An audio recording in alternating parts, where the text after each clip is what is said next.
మేము అదే పనిలో ఉన్నాము. అంటే సార్ ఇప్పుడు ఇది యానిమల్ అటాక్ అనే కోణం నుంచి పూర్తిగా అయితే తీసేశారు. ఎప్పుడు పాప మీద యానిమల్ అటాక్ జరగలేదని చెప్తున్నారు. అంటే కిడ్నాప్ కోణంలో అంటే అది కూడా తీసేశారా ఏంటి? కిడ్నాప్ కోణం జరగచ్చు కదా! కిడ్నాప్ అంటే జీడిపిక్కలు ఏరుకోవడానికి వచ్చే ఎవరైనా అలా చేసి ఉండొచ్చు అనే అనుమానం కూడా కొంతమంది వ్యక్తం చేస్తున్నారు. దీంట్లో యానిమల్ అటాక్ అండి, ఇది మొత్తం కూడా ఈ ఉన్న 48 ఎకరాలు కూడా చాలా సెక్లూడెడ్ స్పాట్ అండి.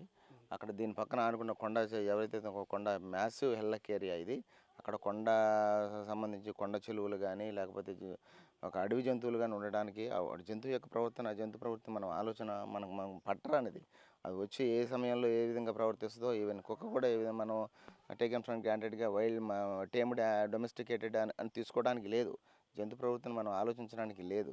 అందువలన జంతువు మన అడవి వైల్డ్ యానిమల్స్ ఏమైనా వచ్చేసి మనకు ఈ ఫారెస్ట్ నుంచి వచ్చి ఏమైనా అసాల్ట్ చేసినాయా, లేకపోతే పాప సురక్షితంగా ఎక్కడన్నా అక్కడ దిక్కుతోచక ఇట్లా అట్లా మనకి కనిపించని ప్రాంతంలో ఉన్నదాని విషయంలో డ్రోన్ కెమెరాలు పెట్టి కూడా మేము పరిశోధన చేస్తూ ఉన్నాము. మోషన్ డిటెక్షన్ దాంట్లో టెక్నాలజీ మోషన్ డిటెక్షన్ ఏమైనా ఒక లైవ్లో వస్తువు కదిలితే వెంటనే మోషన్ డిటెక్ట్ చేసి మనకి ఆ క్యాప్చర్ చేసి ఆ మోషన్ అందిస్తూ ఉంటుంది. ఆ ప్రకారం కొన్ని కొన్ని అంశాలు మనకి కదలికల మూమెంట్ వచ్చినప్పుడు చుట్టూ కొండ మీరు చూస్తూనే ఉన్నారు. కొండ చివరి వరకు కూడా కూంబింగ్ ఆపరేషన్లు ఈ పార్శ్వం జరిగింది, ఆ పార్శ్వం జరిగింది.